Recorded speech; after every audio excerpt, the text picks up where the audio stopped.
விதையை பற்றி நான் ஒரு சின்ன அடிப்படையான புரிதலை மட்டும் உங்களோடு சொல்லிவிட்டு நிறைவேறாமல் நினைக்கிறேன். ஏன்னா இங்கே செல்வம் அவர்களும் வெற்றியும் நிறையா அவங்கள்ட்ட சொல்லுவாங்க. சட்ட ரீதியாக இருக்கிற சிக்கல்களை பற்றி அவங்க விரிவாக சொல்லுவாங்க.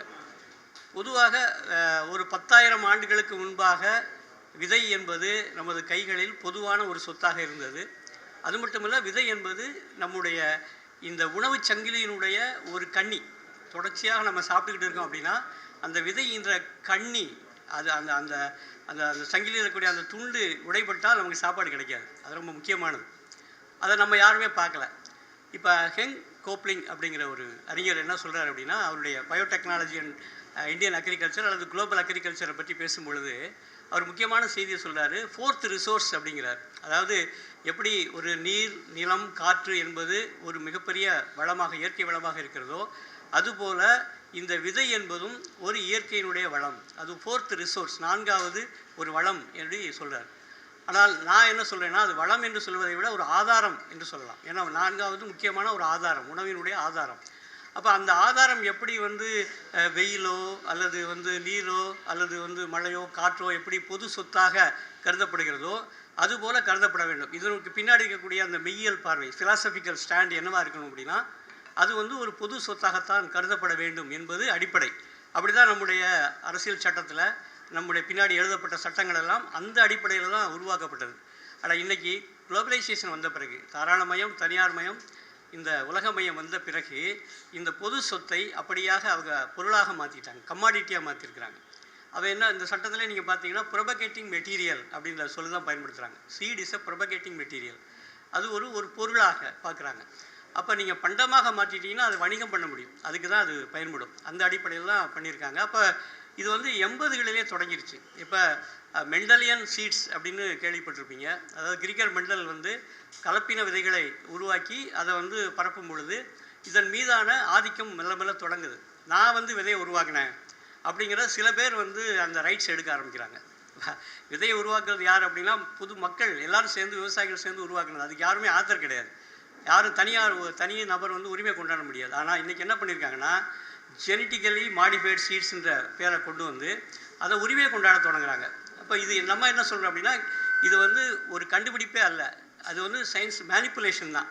ஒன்றும் இல்லை, பிடி பருத்தின்னு சொல்கிறோமே, அது ஒரு சயின்ஸா அப்படின்னு கேட்டிங்கன்னா, ஒரு தொழில்நுட்பமா அப்படின்னு கேட்டிங்கன்னா, என்ன கேட்டிங்கன்னா இல்லைன்னு சொல்வேன். ஏன் அப்படின்னா, ஒரு ஜீனை தூக்கி மாற்றி போட்டு மேனிப்புலேட் பண்ணியிருக்கிறாங்க. இது இன்னும் சொல்லப்போனால் ஒரு கண்டாமினேஷன்.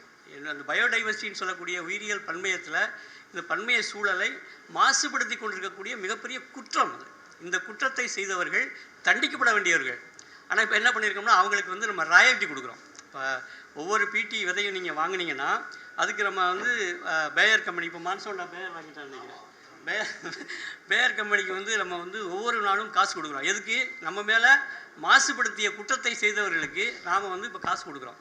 எவ்வளோ பெரிய கொடுமை பாருங்கள். அப்போ இந்த பார்வை ரொம்ப அடிப்படையானது. இந்த பார்வையை நாம் அடிப்படையாக வைத்து கொண்டு தான் நம்ம அடுத்த கட்டமாக நகரணும். அடுத்ததாக பார்த்திங்கன்னா, இந்த விதையின் மீது இவர்களுக்கு கொள்ளக்கூட உரிமை என்னன்னா, மிகப்பெரிய சந்தை. உலகத்தில் உணவு சந்தைக்கு அடுத்தாற் போல் 2வதாக பெரிய சந்தை என்பது விதைச்சந்தை தான். கிட்டத்தட்ட இந்த உலகம் முழுவதும் இன்று 24, 25 வரைக்கும் கணக்கிடப்பட்ட கணக்கில் அதாவது 7,500 பில்லியன் யூஎஸ் டாலர், அதாவது அமெரிக்க டாலரில் 7,500 பில்லியன் சொல்லலாம். பில்லியன்னா கிட்டத்தட்ட 7,500 கோடி.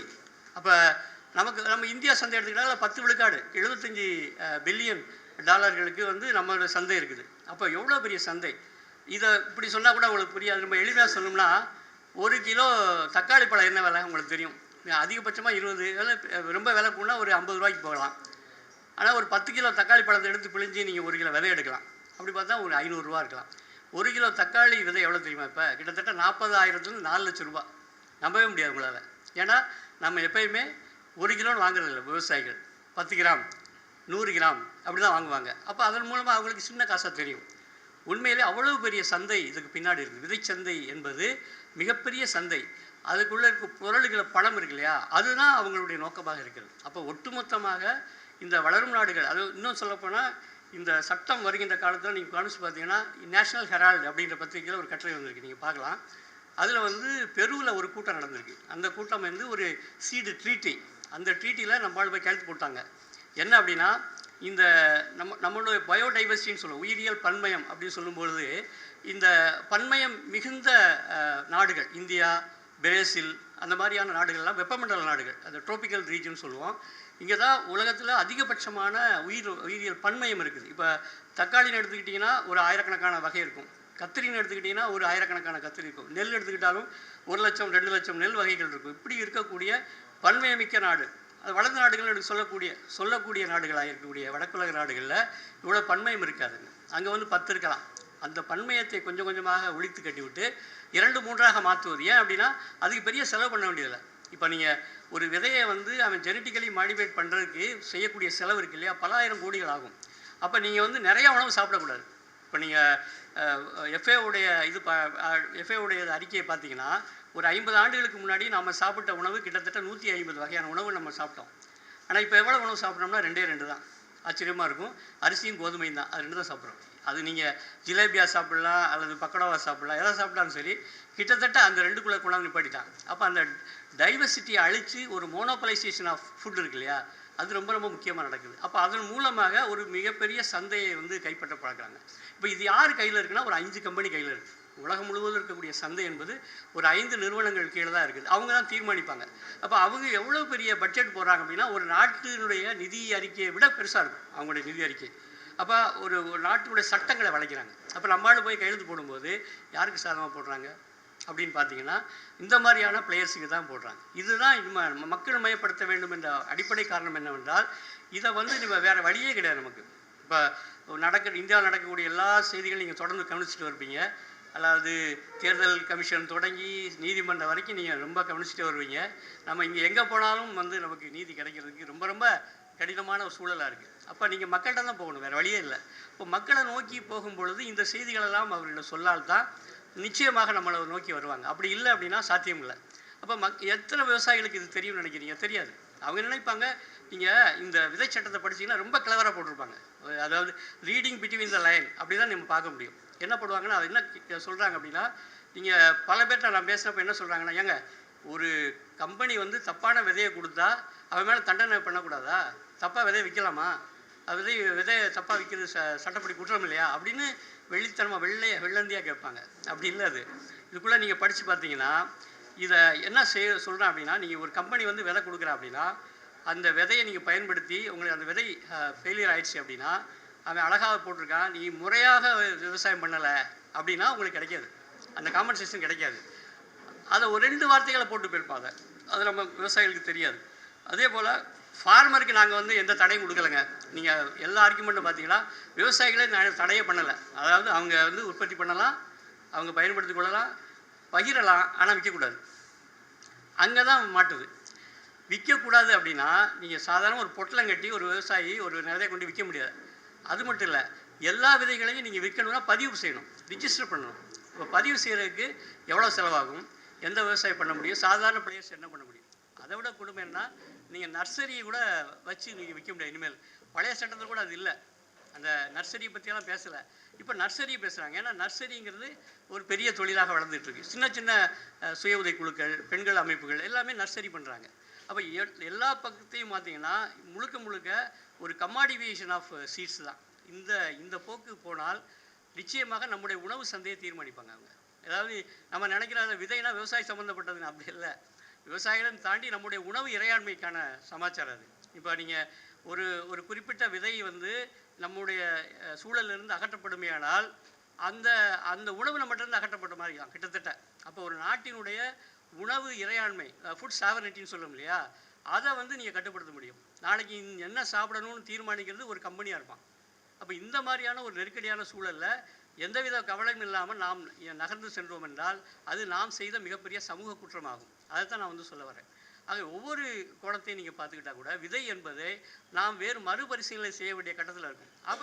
அப்படி என்றால் 1966 சட்டமே போதுமானது. இப்போ இவங்க சொல்லக்கூடிய எல்லா சமாச்சாரங்களுக்கு அந்த சட்டத்திலே நடவடிக்கை. இப்போ நீங்கள் விதையை விற்கணும்னா கூட சான்றிதழ் பெறணும், விதை சான்று சட்டங்கள் இருக்குது, எல்லாமே தான் இருக்குது. ஏன் புதுசாக கொண்டு வரீங்க அப்படின்னா, இந்த ஜெனட்டிக்கலி மாடிஃபைட் சீட்ஸ் அல்லது ஜெனட்டிக்கலி எடிட்டட் சீட்ஸ் இப்போ அடுத்த கட்டமாக இப்போ நம்ம ஜெனட்டிக்கலி மாடிஃபைட் சீட்ஸ் எல்லாம் நம்ம தப்புன்னு சொல்லி சண்டை போட ஆரம்பித்தோம் இல்லையா. நீ வேற ஒரு ஜீன் எடுத்து தான் உள்ளே வைக்கணும், அப்படி தான் நீ தப்புன்னு சொல்கிற, நான் உள்ளே இருக்க ஜீனவே மாற்றிடுவேங்கிறான். பாருங்கள் எவ்வளவு கிளவராக யோசிக்கிறாங்க பாருங்கள். படித்தவன் தவறு செய்தால் அம்போன்னு போவான்னு சொல்லி பாரதியார் சொன்னார். ஆனால் நம்மளால படித்த பெரிய சயின்டிஸ்ட் தான் இதெல்லாம் பண்ணுறாங்க. என்ன கொடுமை பாருங்கள். ஆக இந்த ஜெனட்டிக்கலி மாடிஃபைட் சீட்ஸை ஏன் கொண்டு வரானா, வேறு விதைகளை நீங்கள் சந்தையில் பார்க்கவே முடியாது. ஏன் அப்படின்னா சட்டம் அப்படி இருக்கும். அது மட்டும் இல்லை, அவனுடைய அட்வர்டைஸ்மெண்ட்டு ஸ்ட்ரென்த் இருக்குல்ல, அந்த விளம்பர பலம், அது நம்மளால் எதிர்கொள்ளவே முடியாது. நீங்கள் எடுத்துக்காட்டு அவர் சொன்னது போல தான் பிடி பருத்தி இருக்கு இல்லையா, அந்த பருத்தி இன்றைக்கி சந்தையில் அது மட்டும்தான் கிடைக்கும். நீங்கள் வேறு எந்த பருத்தி விதையும் பார்க்க முடியாது. அப்படி நாளைக்கு நெல்லோ அல்லது வேற ஒரு காய்கறியோ ஒரே ஒரு விதை மட்டும்தான் இருக்குமே. ஆனால் நாம் என்ன பண்ணுவோம்? நம்முடைய உணவு சந்தை விட்டு நம்முடைய உணவு உலகம் என்னவாகும்? நம்முடைய உணவு இறையாண்மை என்ன ஆகும்? நாம் எந்த உணவை எடுத்துக்குவோம்? நம்ம பிள்ளைகளுடைய எதிர்காலம் என்ன ஆகும்? மிகப்பெரிய கேள்வி இருக்குல்ல. இப்போ இதை பற்றியெல்லாம் நம்ம கவலைப்பட வேண்டாமா அப்படிங்கிறது முன்னாடி உள்ள கேள்வி. ஆனால் இன்னைக்கு இருக்க சூழலில் இதை பற்றி யாரும் பேசலை. அதுதான் வருத்தக்கூடிய செய்தி. ஆக நம்ம அரசியல் கட்சிகள் அனைவரும் இந்த செய்தியை மக்கள்கிட்ட எடுத்துகிட்டு போகணும். அதுக்கு எங்களால் முடிஞ்ச நிச்சயமாக உடன் இருப்போம். அப்போ எவ்வாறு இந்த செய்திகளை கொண்டு போய் மக்கள்கிட்ட சொல்லுது, சின்ன சின்ன வெளியீடுகள், அதே போல் கூட்டங்கள், இதெல்லாம் எடுத்து பரப்பி தமிழ்நாடு மட்டும் இல்லை எல்லா மாநிலங்கள்லையும் இந்த செய்தியை நம்ம கொண்டு போகணும். மிகப்பெரிய வலுவான எதிர்ப்பு இருந்தால் மட்டும்தான் அவங்க பின்வாங்குவாங்க. ஏன்னா முன்னாடி பார்த்தீங்கன்னா காங்கிரஸ் அரசு இருக்கும்போது பின்வாங்கினாங்க. இப்போ ஏன்னா இந்த சட்டம் ஒரே நாள் இப்போ மட்டும் வந்ததில்லை, தொடர்ச்சியாக 4, 9 அப்புறம் 19 தொடர்ச்சியாக வந்துச்சு. ஒரு தடவை நம்ம எதிர்ப்பு தெரிவித்தவங்க பின்வாங்கினாங்க. அப்போ இந்த தடவை ரொம்ப பெரிய முழு வீச்சோடு வர்றாங்க. ஏன்னா இந்த அரசு எப்படி நடந்துக்கணும்னு உங்களுக்கு தெரியும். ரொம்ப வேகமாக முரட்டுத்தனமாக இறங்குறாங்க. அப்போ இதை மிக வேகமாக பரவலாக இதை எதிர்த்து இதை வினையாடினால் மட்டும்தான் நாம் இதை வெளியே அப்புறப்படுத்த முடியும். ஆகவே என்னுடைய கருத்து என்னவென்றால், இந்த விதை சட்டத்தை திரும்ப பெற வேண்டும். அவ்வளோதான். புதுசாக திருத்தமே தேவையில்லை. விதை சட்டத்தை திரும்ப பெற வேண்டும். அது மட்டும்தான் நம்முடைய கோரிக்கை என்று கூறி நிறைவு செய்கிறேன். நன்றி, வணக்கம்.